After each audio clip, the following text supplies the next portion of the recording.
¿Listos para una nueva inmersión? Hoy nos vamos a la antigua Grecia, concretamente a la Odisea, esa obra maestra que todos hemos oído mencionar, pero que tal vez no hemos releído desde el instituto. Exacto. Y mira, has recopilado un montón de material, resúmenes, análisis de personajes, incluso vi un video en YouTube.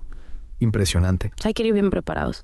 Lo que me intriga de la Odisea es que aunque fue escrita después de la Ilíada, se siente tan distinta. Es verdad. La narrativa es más compleja, los personajes tienen más profundidad. ¿A qué se deberá eso? Pues, una cosa a tener en cuenta es que la Odisea se transmitió oralmente durante siglos antes de ser escrita.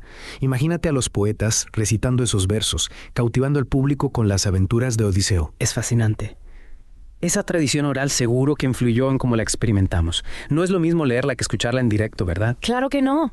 Y fíjate, la Odisea no empieza con Odiseo. Los primeros 4 libros se centran en su hijo, Telémaco, la telemaquia. Él no se queda esperando a que su padre vuelva, sino que se lanza a buscarlo. Es verdad. Y mientras tanto, Penélope tiene que lidiar con 108 pretendientes que quieren casarse con ella y usurpar el trono. 108. Es increíble la presión a la que están sometidos tanto ella como Telémaco. Totalmente. La telemaquia nos muestra que la espera y la incertidumbre también son parte del viaje, no solo para Odiseo, sino para los que le esperan. Y hablando del viaje de Odiseo, menudas aventuras. El cíclope, las sirenas. Son historias que se te quedan grabadas. Sin duda. Lo curioso es que Odiseo no es el típico héroe perfecto. Es listo, sí, pero también comete errores, como cuando revela su nombre al cíclope Polifemo. Cierto. Ese momento es crucial porque desata la ira de Poseidón, complicando aún más el viaje. ¿Crees que Odiseo se deja llevar por el orgullo? Es un defecto que todos compartimos en mayor o menor medida. Puede ser. A veces el ego nos ciega y no pensamos en las consecuencias. Y en el caso de Odiseo, las consecuencias son graves. Sin duda. Pero también es cierto que esos errores lo hacen más humano, ¿no? No es un héroe intocable, sino un hombre que se equivoca, aprende y sigue adelante. Y hablando de personajes memorables, no podemos olvidar a Penélope, tejiendo y destejiendo un sudario para engañar a los pretendientes. ¡Qué inteligente! Penélope es un personaje fascinante. Su astucia y paciencia son admirables. Demuestra una gran fortaleza dentro de las limitaciones de su época. Y es la escena del regreso de Odiseo. Brutal. Masacrando a los pretendientes. Es una escena que hoy nos puede chocar, pero hay que entenderla en su contexto. La venganza era un tema central en la literatura griega. Esto nos hace preguntarnos, ¿qué significa la justicia en un mundo donde la violencia se ve como una respuesta legítima? Es una pregunta compleja.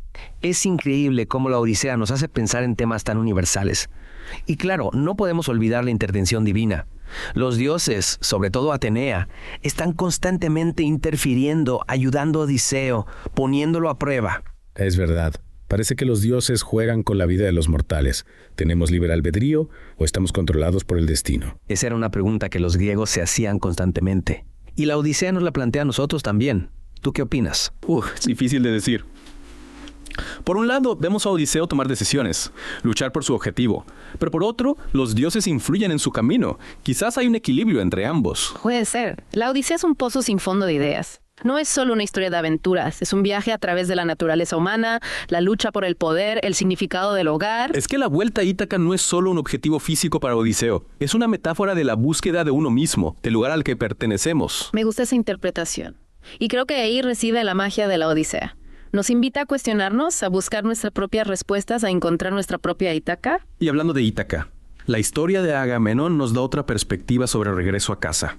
Odiseo encuentra a Penélope esperándolo fielmente, pero Agamenón no tiene tanta suerte. Su esposa, Clitemnestra, lo recibe con los brazos abiertos para asesinarlo. Exacto. Agamenón vuelve de Troya como un héroe, pero también como un hombre marcado por la violencia. La guerra deja cicatrices profundas, incluso si sales victorioso. Es curioso, ¿no? La Odisea es una historia de aventuras, pero también nos habla de la fragilidad humana. Y no solo de los personajes humanos. Los dioses tampoco se libran. Tienes razón. Los dioses griegos no son esos seres perfectos e intocables que a veces imaginamos. Tienen sus pasiones, sus celos, sus venganzas. Totalmente. Hera, la esposa de Zeus, siempre celosa de las amantes de su marido. O Poseidón, que persigue a Odiseo sin descanso por cegar a su hijo, el cíclope. ¡Qué rencoroso! Esa humanización de los dioses es lo que los hace tan interesantes. Conectamos con ellos a un nivel más profundo. No son seres distantes, sino personajes complejos con sus propios dramas. Los hace más reales, ¿no? Al final todos tenemos nuestras debilidades, ya seamos dioses o mortales. Y Odiseo, a pesar de su astucia, también las tiene. Es lo que lo hace tan humano. Sí, como cuando revela su nombre a Polifemo. Un acto impulsivo que desencadena un montón de problemas. Quizás Odiseo necesita demostrar su valía, incluso si eso lo pone en peligro a él y a sus compañeros. Es una interpretación interesante. A lo mejor todos tenemos esa necesidad de reconocimiento, de dejar huella. pero a veces esa ambición nos puede llevar por un mal camino. Totalmente. La Odisea nos plantea preguntas sobre la naturaleza humana constantemente. ¿Somos libres o estamos sometidos al destino? ¿Hasta dónde podemos controlar nuestros impulsos? ¿Qué es más importante, la astucia o la prudencia? Preguntas que nos seguimos haciendo hoy en día. Esa es la grandeza de esta obra, que nos hace reflexionar sobre nosotros mismos y sobre el mundo que nos rodea. Sin duda. Y hay otro tema fundamental en la Odisea, la hospitalidad.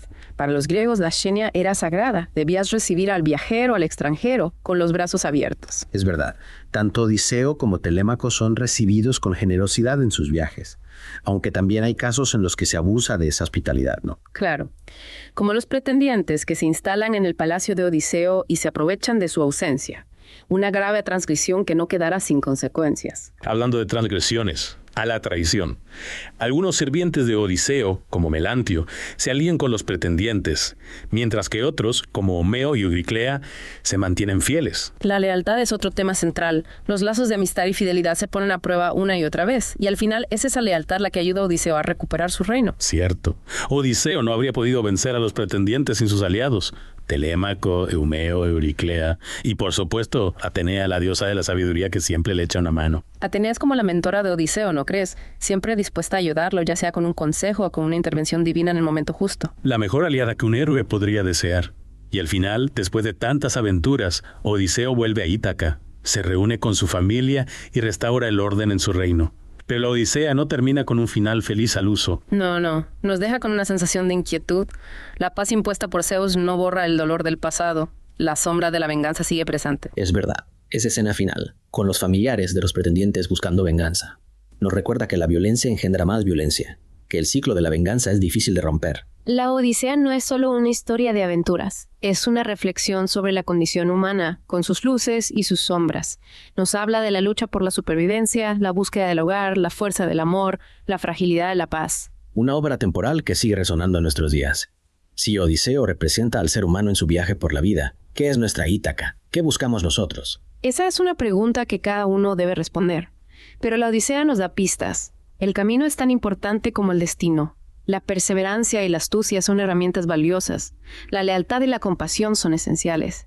Y el hogar no es solo un lugar, sino un estado del alma. ¡Qué bonito! Y qué forma tan perfecta de resumir nuestra inmersión en la Odisea. Espero que os haya gustado el viaje. Y no olvidéis que podéis escuchar el audiolibro gratis en Audible. Tenéis el enlace en la descripción del podcast. Una oportunidad que no podéis dejar pasar. Hasta la próxima. Y fíjate, aunque en la Odisea vemos la importancia de la hospitalidad, también nos recuerda que no todos los que se presentan como amigos lo son de verdad. Es cierto. La historia está llena de personajes ambiguos, de falsas apariencias. Ahí están los ícones, por ejemplo, que reciben a Odiseo con hospitalidad y luego los atacan por la espalda. Es verdad. Odiseo y sus hombres aprenden por las malas que no pueden bajar la guardia. El peligro acecha en todas partes. Esa desconfianza, esa necesidad de estar alerta también es parte del viaje. Claro. No puede fiarse de nadie, ni siquiera de sus propios hombres. Okay. Algunos, como Euríloco, siempre están cuestionando sus decisiones. Es como si Odiseo tuviera que luchar en dos frentes. Contra los enemigos externos, los monstruos, las adversidades, y contra los enemigos internos, las dudas, los miedos, las tentaciones. En el fondo, el viaje de Odiseo es una metáfora del viaje que todos hacemos en la vida, ¿no? Totalmente. Todos nos enfrentamos a obstáculos, a tentaciones, a momentos de duda.